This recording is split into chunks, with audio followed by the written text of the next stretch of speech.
In 1942, in the vast blue emptiness of the Pacific, American sailors were learning a terrifying lesson. Steel hulls, thick armor, and rows of anti-aircraft guns were not enough. Japanese aircraft came in low, fast, and without hesitation. Dive bombers screamed out of the sun. Torpedo planes skimmed the waves. Later, kamikaze pilots would deliberately turn their aircraft into guided missiles, and the numbers told a grim story. Early in the war, the probability of destroying an attacking aircraft with conventional anti-aircraft fire was shockingly low. Crews fired thousands of rounds for a single confirmed kill. In some engagements, hit rates hovered around just a few percent. For the men on deck, it felt like shooting into the sky and praying. At battles like Battle of the Coral Sea and Battle of Midway, American ships faced relentless air assault. Even when radar provided early warning, the final seconds before impact depended on human reflexes. Gunners had to judge speed, angle, distance, wind, and the violent motion of their own ship. A slight miscalculation meant the shells exploded harmlessly behind the target. The ocean amplified every weakness. Ships rolled and pitched unpredictably. Smoke obscured vision. Communication lines crackled with confusion. In those few seconds, mathematics determined survival, but no one was solving the math fast enough. The fundamental problem was brutally simple. To hit a fast-moving aircraft, you could not aim where it was. You had to aim where it would be.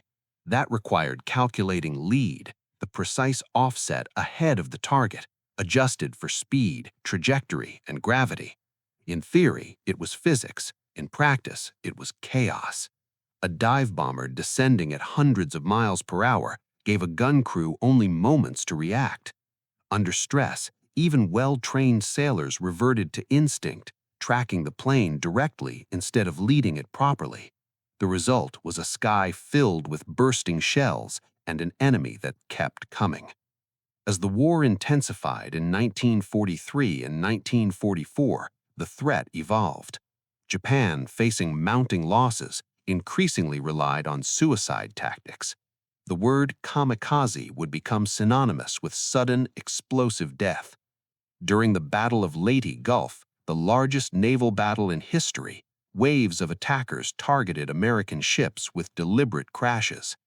Anti-aircraft guns roared continuously, yet too many aircraft slipped through. Ships burned, decks were torn open, casualty lists grew longer. The United States Navy possessed immense industrial power, but at close range, survival still depended on whether a gunner could solve a split-second geometry problem while his ship shook beneath him. Inside the Navy's command structure, frustration mounted. More guns were added, larger calibers were installed, fire control directors improved, but adding firepower did not solve the core issue of prediction. Reports showed that gunners often fired too late or aimed directly at the incoming plane. The physics of interception remained unforgiving.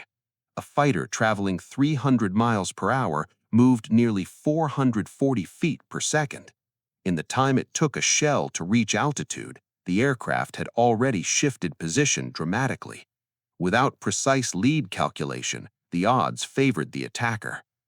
It became increasingly clear that this was not merely a training issue, it was a scientific one.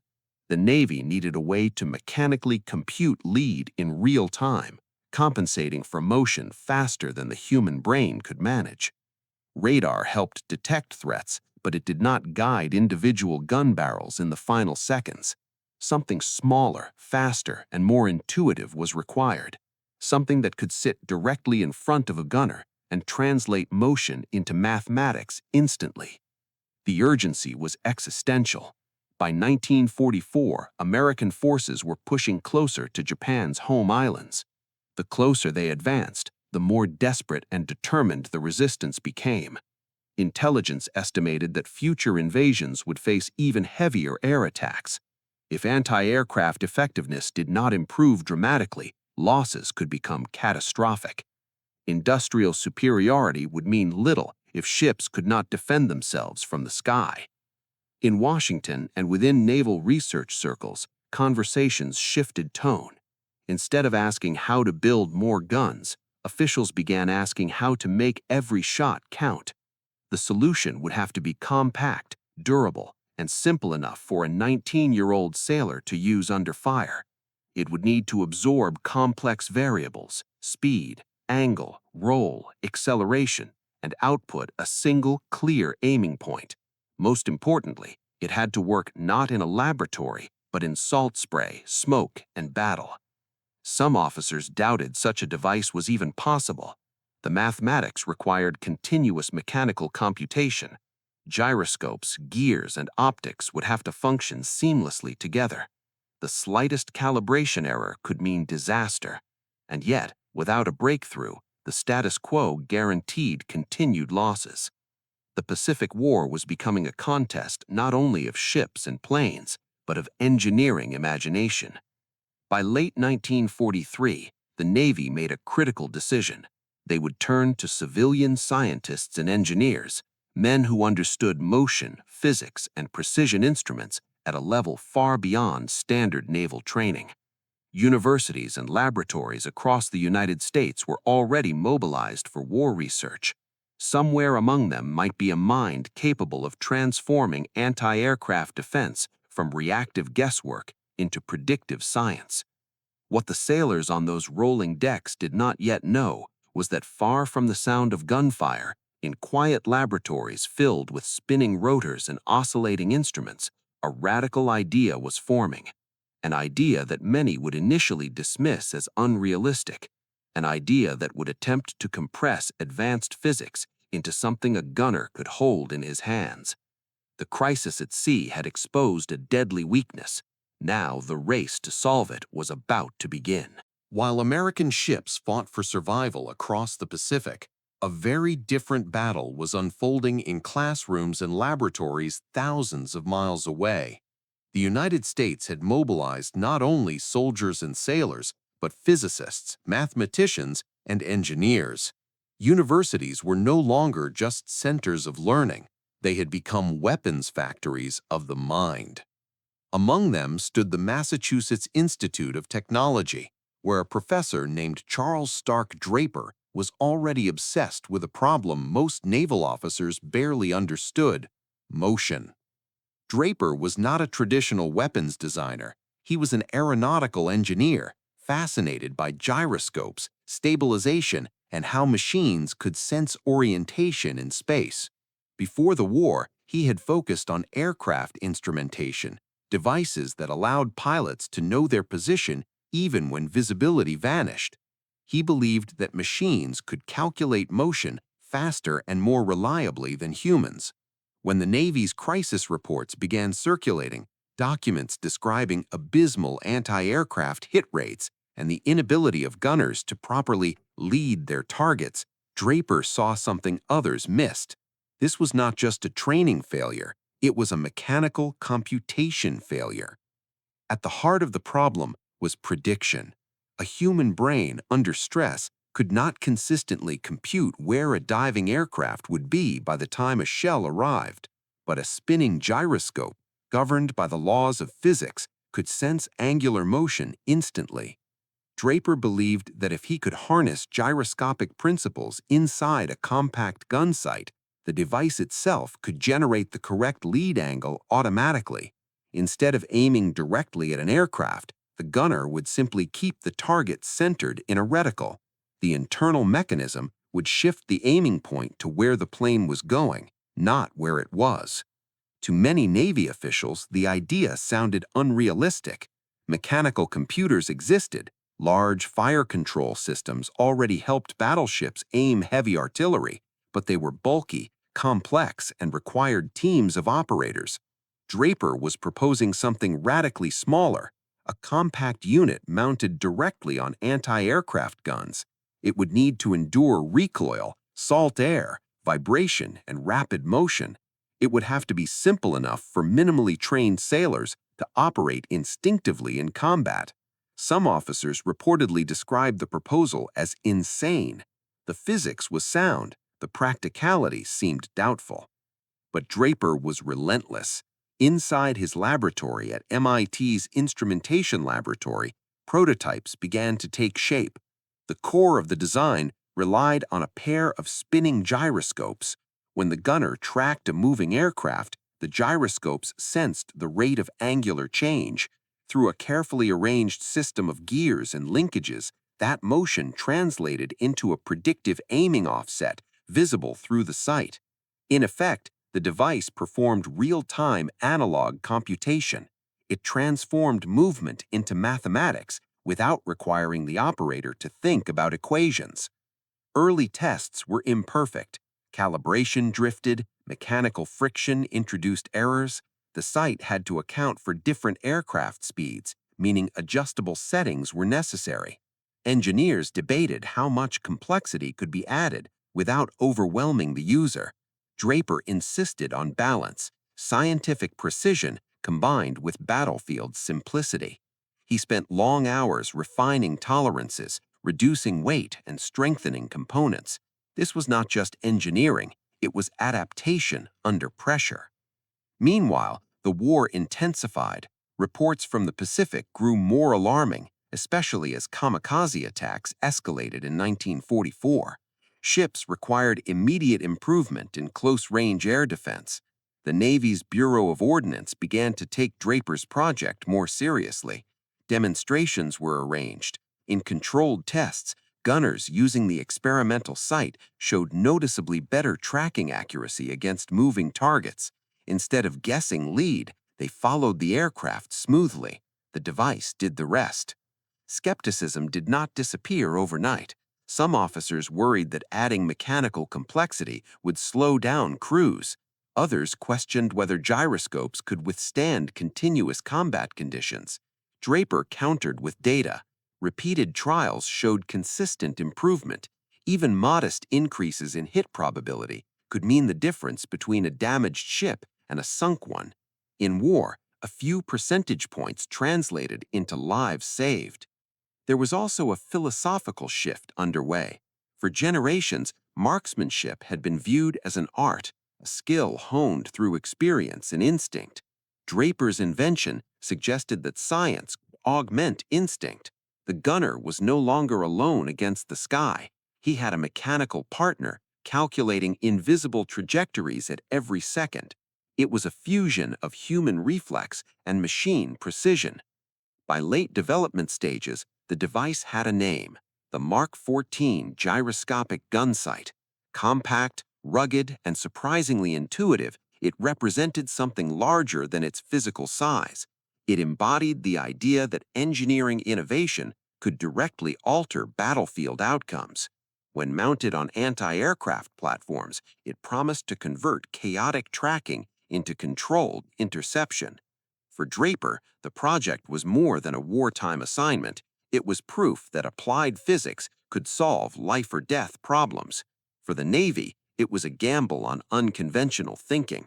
The next step would determine everything. Laboratory results meant little unless they survived real combat conditions. The Pacific Ocean would become the ultimate testing ground. As crates containing the first production units prepared for shipment, anticipation mixed with uncertainty. Could a shoebox-sized mechanical brain truly outperform human instinct under fire? Could spinning rotors and precision gears stand up to shock waves and explosions? The answer would not be decided in a lecture hall or workshop. It would be decided on rolling decks beneath screaming engines in the final seconds before impact. By the time the first production models of the Mark 14 gyroscopic gunsight reached operational units, the Pacific War had entered its most violent phase. American fleets were advancing steadily westward, and Japanese air resistance was growing more desperate. The question was no longer whether innovation was necessary. The question was whether this compact mechanical device could survive the chaos of real combat. At first glance, the Mark 14 did not look revolutionary. It was relatively small, mounted directly onto anti-aircraft weapons such as the 20mm Oerlikon and 40mm Bofors guns. There were no large radar arrays, no complex wiring systems stretching across the deck. Yet inside its housing was something extraordinary for its time, an analog computing system built around spinning gyroscopes. The principle was elegant. When a gunner tracked an aircraft through the sight, the gyroscopes sensed angular velocity, how quickly the target was moving across the field of view. That information was translated mechanically into a calculated lead angle. Instead of the gunner estimating how far ahead to aim, the sight shifted the reticle automatically. The faster the aircraft moved, the more the reticle offset adjusted. It was predictive mathematics happening in real time, powered entirely by physics.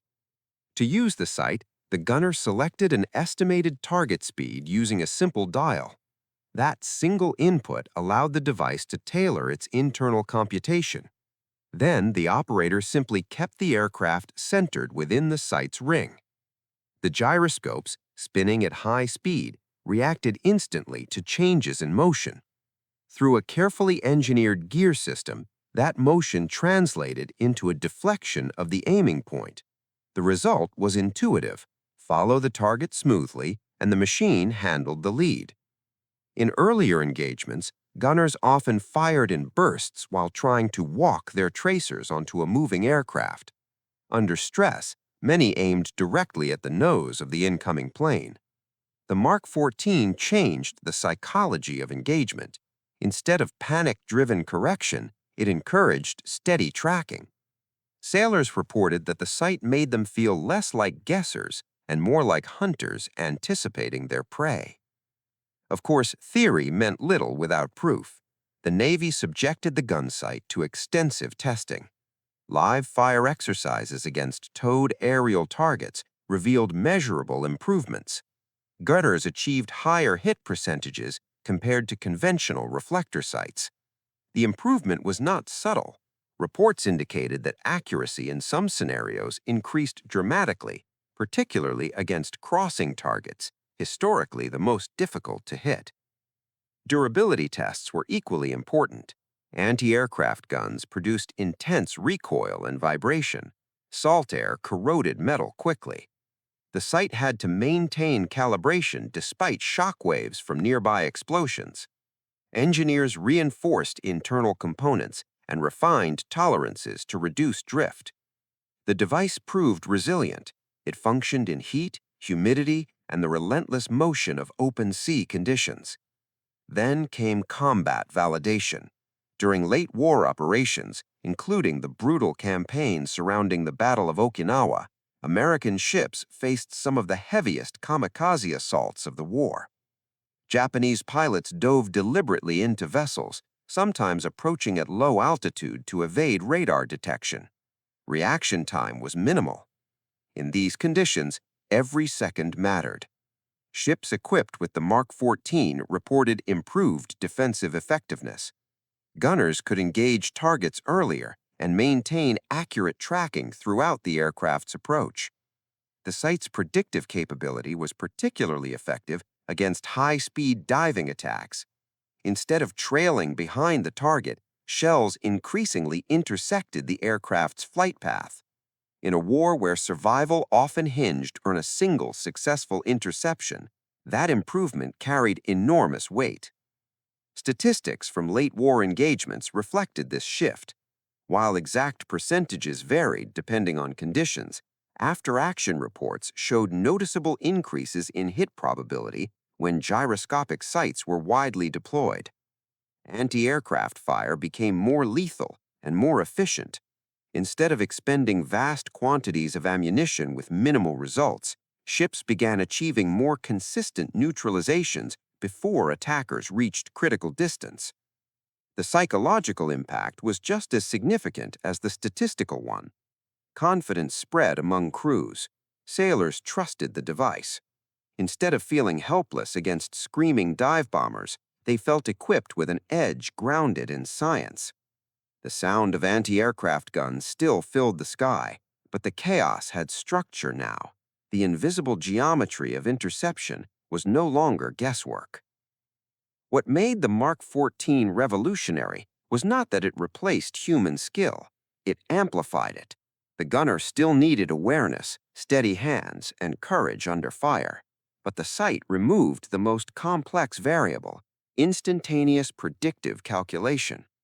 It was an early example of human-machine integration in combat, a partnership between instinct and engineering. The success of the gunsight signaled something broader about modern warfare. The battlefield was no longer shaped solely by firepower or bravery. It was shaped by computation. Though entirely mechanical, the Mark 14 functioned as a compact analog computer. It demonstrated that advanced mathematical problems could be solved directly at the point of action, even under extreme conditions. By the final months of World War II, thousands of these sites were in service. They did not make ships invulnerable. Kamikaze attacks still inflicted damage, but the balance had shifted. American vessels were better defended, and attackers faced higher odds of being shot down before impact. In laboratories far from the front lines, engineers understood the deeper implication. If spinning gyroscopes and mechanical linkages could transform anti-aircraft defense, what else might predictive computation achieve? Navigation, missile guidance, even spaceflight would eventually draw upon similar principles. On the rolling decks of the Pacific Fleet, however, the meaning was simpler. When an enemy aircraft appeared on the horizon, sailors no longer relied solely on instinct and hope. They relied on a device once dismissed as unrealistic, a machine that turned motion into mathematics and mathematics into survival. By early 1945, the Pacific War had reached a level of intensity few could have imagined just 3 years earlier. The United States Navy was operating closer to Japan than ever before, and with that proximity came a new level of danger. Japanese commanders facing dwindling resources and shrinking territory turned increasingly to TOCO missions, what the world would come to know as kamikaze attacks. These were not conventional air raids. They were deliberate suicide strikes designed to overwhelm defenses through sheer determination. Nowhere was this more evident than during the Battle of Okinawa. Beginning in April 1945, Allied forces launched the largest amphibious assault in the Pacific theater. The invasion fleet stretched across the horizon, a massive concentration of carriers, battleships, cruisers, destroyers, and support vessels. It was an irresistible target. Japanese aircraft attacked in waves, sometimes hundreds in a single day. Radar screens filled with incoming contacts. Air raid sirens became constant. In these conditions, anti-aircraft defense was no longer theoretical.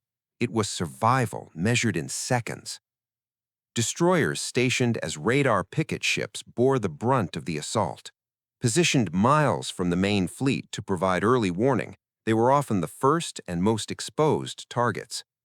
Kamikaze pilots flew low over the water to avoid detection, then climbed sharply before diving at near vertical angles. The closing speed was terrifying.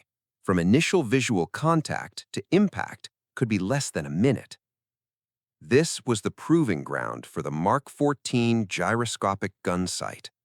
On ships equipped with the device, gunners described a noticeable difference in engagement rhythm. Instead of firing wildly as an aircraft zigzagged across the sky, they tracked smoothly. The reticle shifted predictively.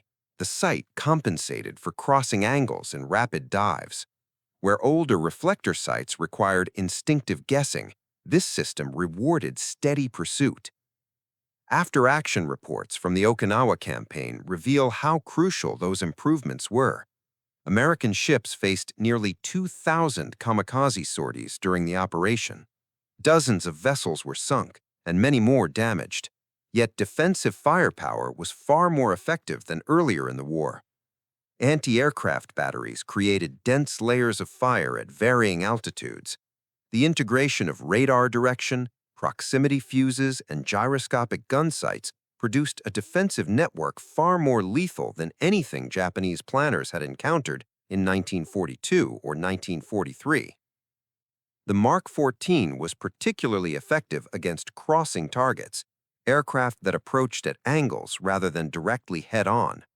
These had previously been the hardest to intercept because estimating lateral lead under stress was extremely difficult. With gyroscopic assistance, the sight translated angular motion into correct deflection automatically. Gunners no longer chased the aircraft's tail with tracers. Instead, bursts began intersecting flight paths earlier in the approach. The psychological shift among sailors was profound. Confidence in equipment affects performance in battle. Crews who believed their weapons could work were steadier under pressure. Testimonies from veterans describe how the sight reduced hesitation. Instead of waiting until the aircraft appeared dangerously close, gunners engaged earlier, trusting the device's computation. Earlier engagement meant greater standoff distance. Greater distance meant reduced blast damage even when debris fell onto the deck. Of course, no system was perfect. Some kamikaze aircraft still penetrated defensive fire. Mechanical systems could be damaged by shock or debris. Visibility conditions sometimes limited tracking. War remained chaotic and unforgiving. But statistically, the defensive envelope surrounding American ships had strengthened significantly compared to the early Pacific battles. The impact extended beyond individual engagements. As hit probability improved, fleet tactics evolved. Ships could maintain tighter formations with increased mutual defensive coverage. Anti-aircraft fire became more coordinated rather than purely reactive. Commanders factored improved interception capability into operational planning. The fleet advanced with greater resilience. The Okinawa campaign became a brutal laboratory of modern warfare, where radar, proximity fuses, fighter cover, and gyroscopic sights worked together in layered defense. Each innovation alone mattered. Together, they multiplied effectiveness. The Mark 14 was not a miracle weapon, but it was a critical link in a chain of technological escalation. By mid-1945, it was clear that predictive fire control at the gunner level had altered the calculus of air attack. Japanese pilots faced increasingly lethal skies. The cost of each sortie rose. Aircraft were intercepted farther from their targets. Damage, though still severe in some cases, was less catastrophic than it might have been without these improvements. In the broader arc of history, the Pacific War demonstrated something transformative. Warfare had entered an age where scientific instrumentation could directly influence tactical survival in real time. The line between laboratory research and frontline combat had blurred completely. On the decks of those ships, beneath the thunder of 40-millimeter cannons and the acrid smoke of exploding shells, sailors were witnessing the future. A small device with spinning gyroscopes had helped shift anti-aircraft defense from desperate reaction to calculated interception. It did not eliminate fear. It did not end sacrifice. But in the violent skies over Okinawa, it helped turn mathematics into protection and protection into survival. When the guns finally fell silent in 1945, most wartime inventions were packed away, scrapped, or quietly replaced by something newer. But some technologies refused to fade. The Mark 14 gyroscopic gunsight was one of them. It had proven something fundamental, that real-time mechanical computation could dramatically increase battlefield effectiveness. And for the man behind it, the war had only been the beginning. Charles Stark Draper did not see the gunsight as a single achievement. He saw it as proof of a larger principle. Machines could sense motion, calculate outcomes, and guide humans through environments where instinct alone was not enough. During the war, that principle saved ships from aircraft. In the decades that followed, it would help guide aircraft across oceans and eventually spacecraft across the void of space. The laboratory Draper led at the Massachusetts Institute of Technology evolved into one of the most influential research centers in modern engineering. Its focus expanded beyond gun sights to inertial navigation systems, devices capable of determining position and orientation without external references.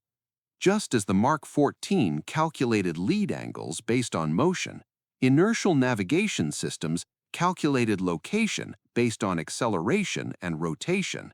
The mathematics was similar, the ambition was far greater. In the early Cold War era, accurate navigation became a strategic necessity. Long-range bombers and ballistic missiles required precise guidance systems that could function even if radio signals were jammed or unavailable. Draper's work on gyroscopes and stabilized platforms fed directly into these programs. Mechanical computation gave way gradually to electronic systems, but the underlying philosophy remained intact. Measure motion internally, compute continuously, predict outcomes. By the 1960s, that philosophy reached its most dramatic expression. The United States was racing to land astronauts on the moon. NASA needed guidance systems capable of navigating through space with extraordinary precision. There would be no landmarks, no atmosphere, no room for error. Draper's team developed the Apollo guidance computer and its inertial measurement units, compact, resilient systems designed to operate in the harshest conditions imaginable. When astronauts aboard Apollo 11 descended toward the lunar surface in July 1969, they relied on guidance technology rooted in wartime innovation. The spinning gyroscopes inside the spacecraft traced their heritage back to devices once mounted on anti-aircraft guns in the Pacific. The scale had changed, the stakes had changed, but the principle was the same: convert motion into mathematics and mathematics into survival. The legacy of the Mark 14 also reshaped military doctrine.